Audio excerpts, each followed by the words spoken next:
covering West Michigan to protect and alert you. This is News Channel 3, live at 11.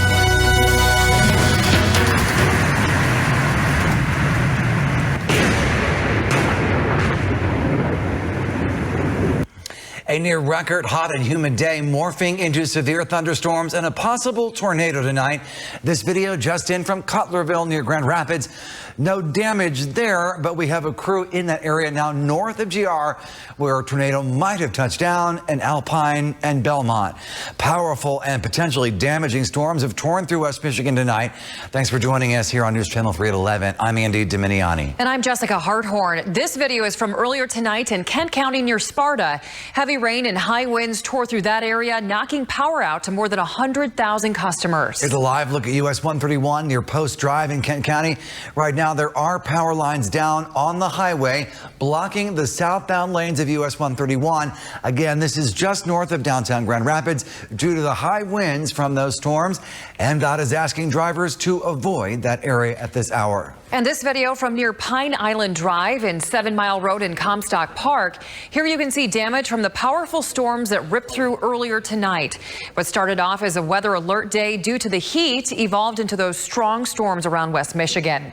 Meteorologist Will Haney has been tracking the storms all night, and Will, it looks like the strongest storms are now moving out of our area, thankfully. Yeah, it's some great news. And the severe thunderstorm watch was just shaved for most of our area. It still includes a few counties, which we'll get to here in just a second. But yeah, the good news is that the worst of this is over for us. A different story, though, for the east side of the state. They're still seeing some torrential rain, ton of lightning, and also some gusty winds. But you can see this is the last 3 hours, this large complex and line of storms that pushed through our area, producing some really intense winds and even a possible, again, tornado, which we'll show you. But yeah, no active warnings right now. They're only still including the Detroit metro area at this hour. So this is not current radar. I want to make that very clear, just in case you're just tuning in, but this was from 8:22 p.m. This was what we just saw, that damage near 131 in Kent County. This is up towards the Comstock Park area north of Grand Rapids. That green and red, we were tracking this live on the air when a tornado warning was issued. That's a classic signature of rotation within a thunderstorm. And at the same time, there was also detections of debris getting lofted into the atmosphere.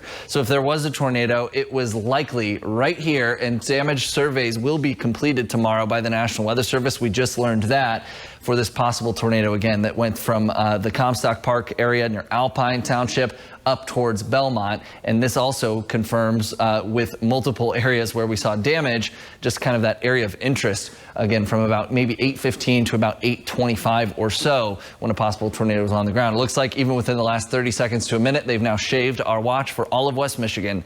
So that's some great news. We're in the clear as far as our severe weather chances. And in fact, the storms are ending by tomorrow and Saturday. Picture perfect, if you ask me. Lowering humidity, a lot less oppressive too. So that's going to be great. We'll talk about our next chance of rain, though, on the way, coming up a little later. Jessica. All right, well, thank you. Here's a live look right now at downtown Battle Creek. Our Weather Alert Network camera calm after some intense lightning we saw just about an hour ago. All the lightning, along with the extreme heat, sacked dozens of high school football games. Some games canceled before they started, others after kickoff. We've gotten a lot of videos from our viewers around Kalamazoo and Calhoun counties tonight. Cindy Older sent us this video from Teconcha showing the night sky rippling with lightning off in the distance there. And Anthony Brown is in Berry County. He sent in this perfectly timed picture of the lightning in Dalton. If you have any pictures or videos, it's really easy to send them our way, and you could see them live on air. Just download our free News Channel 3 mobile app, click the menu in the top left corner, and select Chime In. Well, it'll be a long, hot night for more than 190,000 Consumers Energy customers. Take a look at this live outage map. Kent, Ionia, and Eaton counties got crushed by those severe storms. 60% of Consumers Energy customers in Eaton County don't have power right now, along with nearly half of Ionia County.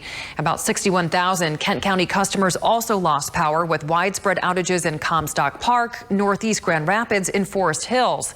Consumers says it hopes to have all the power turned back on done by the end of the weekend. Well, our storms have become Detroit storms. New video just into our News Channel 3 newsroom minutes ago showing torrential rain. Drivers trying to combat that on I-96 in Wixom.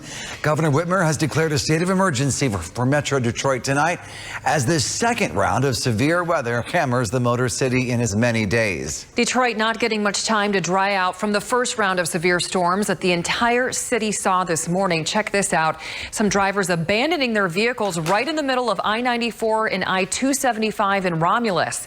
The flooding also closed a terminal at Detroit Metro Airport for several hours, canceling dozens of flights throughout the day. Today was the second straight weather alert day thanks to high heat and brutal humidity earlier today. The heat canceled almost all high school football games in West Michigan. Our crews were on scene at a couple of schools tonight when the games were called off. This sometimes after parents, students, and fans had already showed up to cheer on their team. And nearly all high school football games across West Michigan canceled or moved to tomorrow and Saturday. Again, due to that extreme heat, we have a running list of changes for those games. That's on our website, WWMT.com. Of course, you can stay on top of all things when severe weather hits West Michigan. Just download our News Channel 3 weather app. It's completely free on the App Store and Google Play.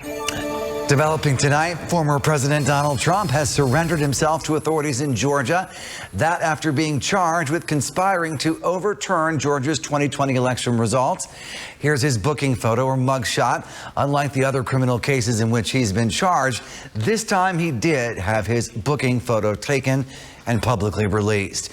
The former president's fourth arrest now, 91 criminal charges. And with this case taking place in a state court, it's already proving to bring us a unique look at the justice system as it unfolds. Christine Frizzau has more.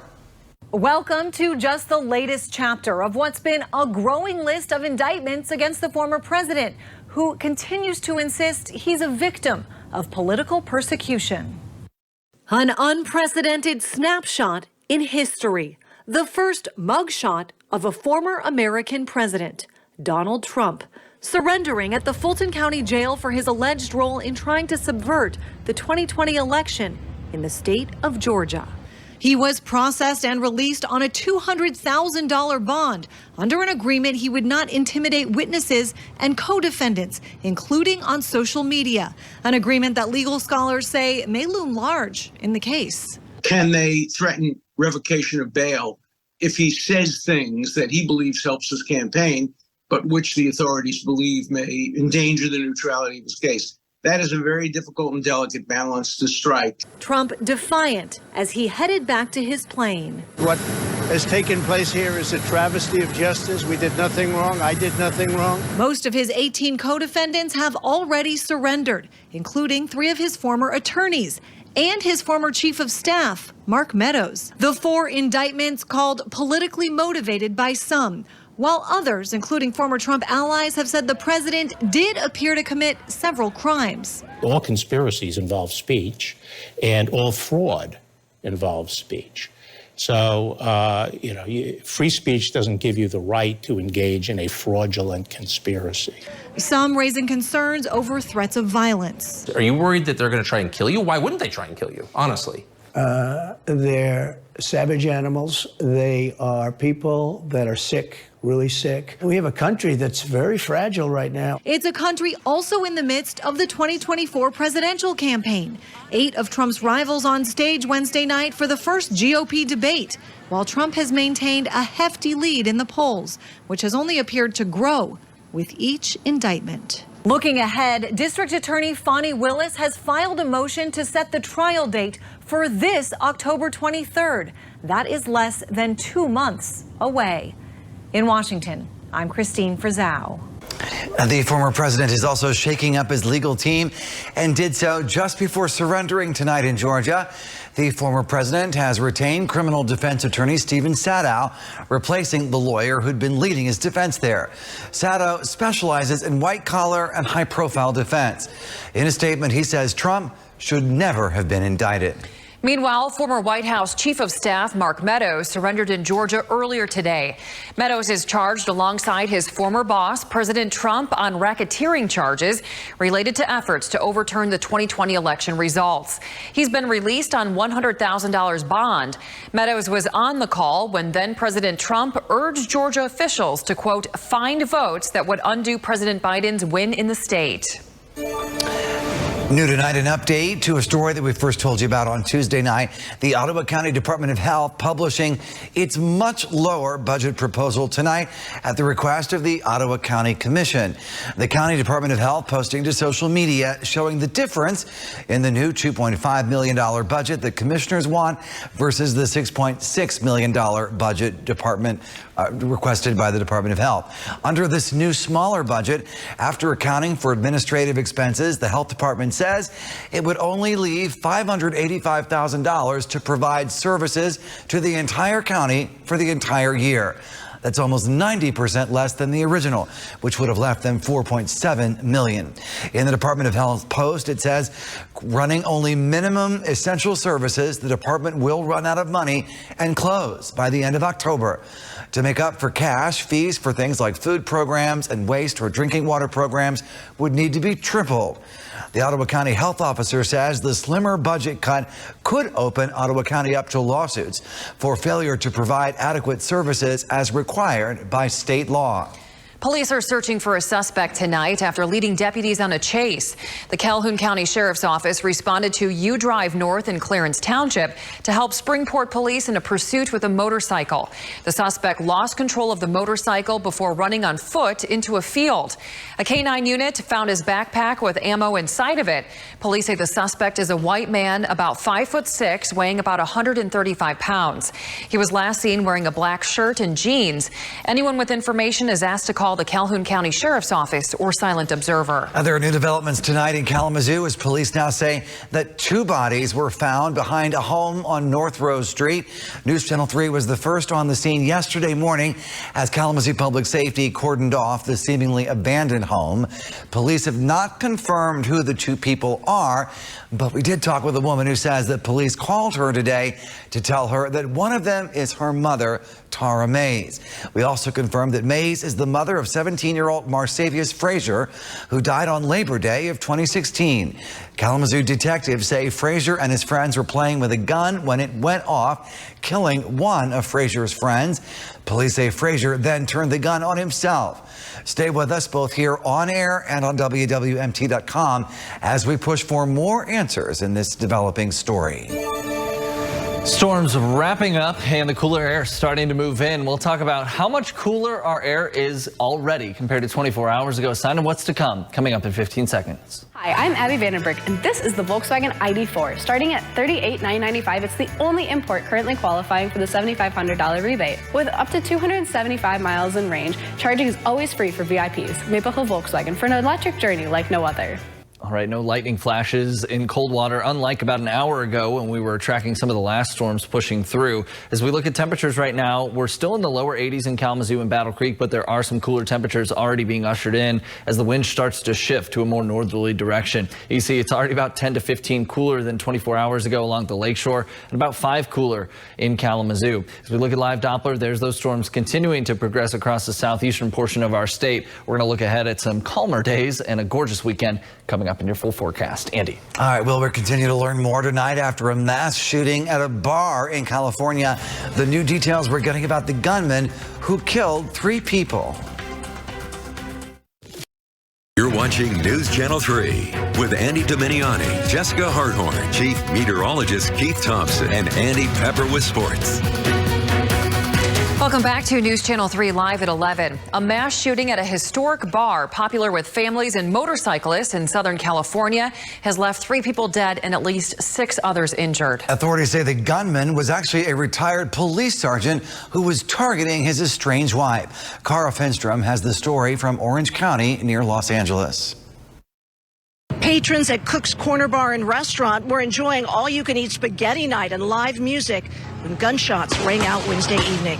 Officers got to the popular Trabuco Canyon Bar within 2 minutes of the first 911 calls. The suspect began firing multiple rounds at our deputies from a shotgun Despite the great danger, they progressed and encountered that individual, and a deputy-involved shooting occurred. The gunman, who is now dead, was 59-year-old John Snowling. He is a retired sergeant from the Ventura City Police Department. We believe he traveled from Ohio with an ongoing dispute regarding the separation and pending divorce with his wife. We believe he had 2 firearms in his possession. He then went directly to his wife. He drew a weapon. He fired upon his wife. She was struck once.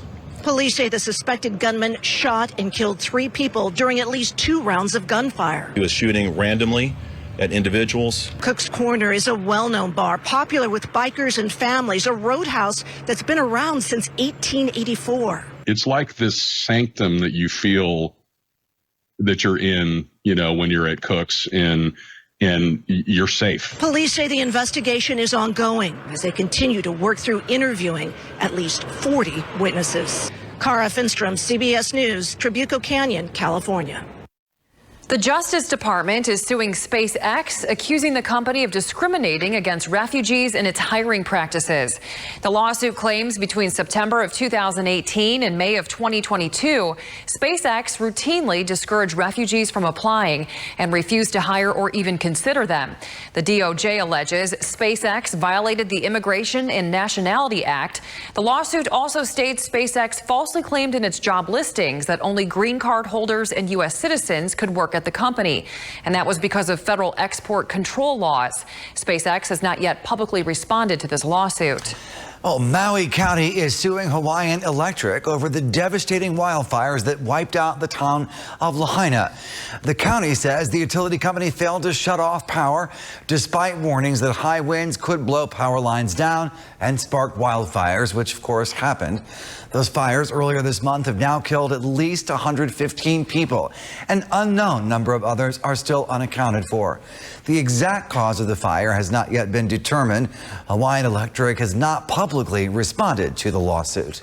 And Tropical Storm Franklin unleashes heavy rainfall, floods and landslides in the Dominican Republic, leaving at least 2 people dead. Franklin made landfall in the southern region of the country yesterday. Forecasters warn the storm could drop up to 16 inches of rain in some areas. People were seen swimming on flooded streets in the nation's capital, Santo Domingo. Franklin began to spin away from the island late last night. Things finally starting to quiet down here across West Michigan after our brutally hot and humid day and then the round of strong to severe storms this evening.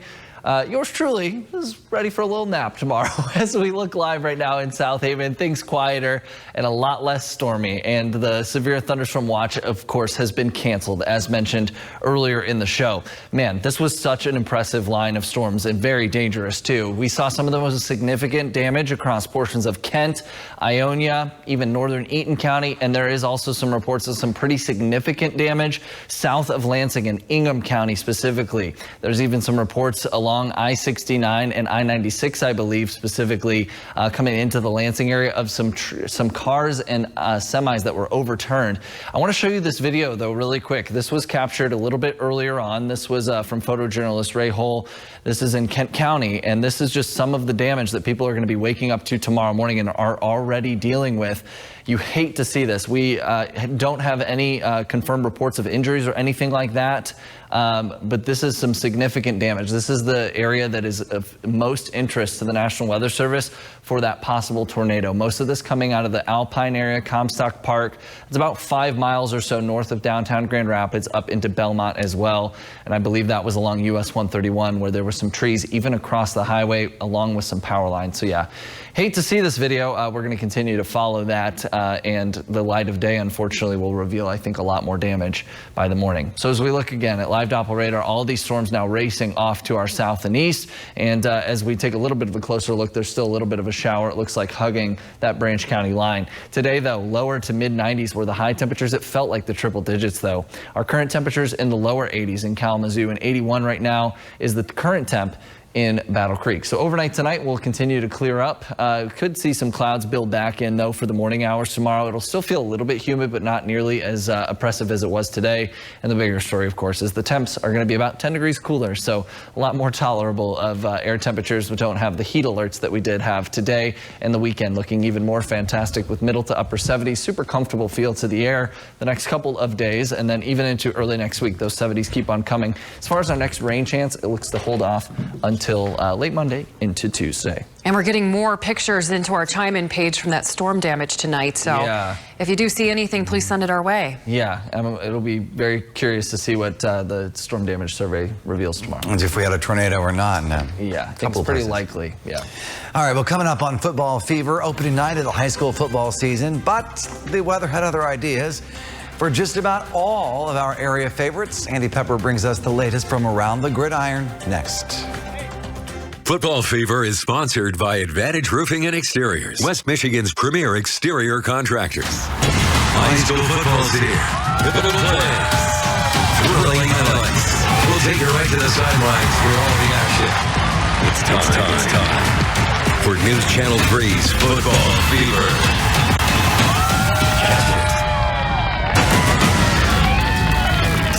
Good evening, everybody. Always exciting to see the new show opening, but not the opening night of high school football that any of us envisioned. Obviously, tonight's high temps forcing a number of West Michigan schools to preemptively push their opening night games to either Friday or Saturday, and countless others to push their kickoff times back anywhere from 30 to 60 minutes because of the MHSAA's heat index restrictions. Basically, if the index goes above 104, you can't be on the field. K-Central, Loy Norix tried to give it a go, but this one canceled at 5 o'clock. And as of right now, it appears this game will not be made up, which means these kids will not only lose a game, but a huge rivalry game as well. Galesburg Augusta, home tonight against Decatur, or at least that was the plan. The two teams delayed until after 8 o'clock before then finally taking the field for warm-ups, but the storms, you can see them there, would roll in shortly after. Warm-ups then delayed by lightning, which by rule is an automatic 30-minute delay. At that point, Rams AD Mike Woodard decided to pull the plug. This game then postponed until Saturday morning at 11 o'clock at Maskell Field. The Lawrence Gobles matchup, also a game day postponement. The two teams will play their opener on Saturday afternoon at 1 o'clock. The Allegan Tigers home tonight against Cassopolis, and what is this we are about to show you? Could it be? This is actual football right here. Drink it all in. Opening drive of the game for the home team. Let's get the rock to Quentin Williams. Bursting up the middle for a gain of, we'll call it 22. So we're going to move the chains. First down Tigers. Your very next play, the toss to Dominic Berry. Little student body left in the senior. Another big pickup. Finally forced out of bounds inside the 20 right in front of our videographer, Pat Hagan. Later in the drive, 4th and 13 for the Tigers. Luke Ellis, screen pass to Berry, who gets dragged down there by the Rangers. So Cass forcing the turnover on downs. This one then delayed by lightning strikes and eventually postponed with just over 7 minutes to play in the opening quarter. I'm told they're hoping to play this one Saturday night at 7. The Plainwell Hamilton game, also a late evening scratch. Trojans AD Melissa Preston telling me she's hoping to reschedule for tomorrow, but said this one will most likely be played on Saturday at noon. Schoolcraft on the road tonight in Comstock. This game delayed until 10:30. 10:30 because of lightning. The Eagles then going right to work, scoring 20 first quarter points. Isaac Nora, a couple of touchdowns for the Birds. Schoolcraft leading this one 27-0 in the second quarter. The Otsego Bulldogs home tonight against the Coopersville Broncos, and the Dogs looking to end their 14-game losing streak, stretching back to September of 2021. But this one, and I do mean all, Coopersville early. The Broncos scoring on each of their opening 2 possessions so quickly. 14-0 visitors. This one then, say it with me, delayed by lightning.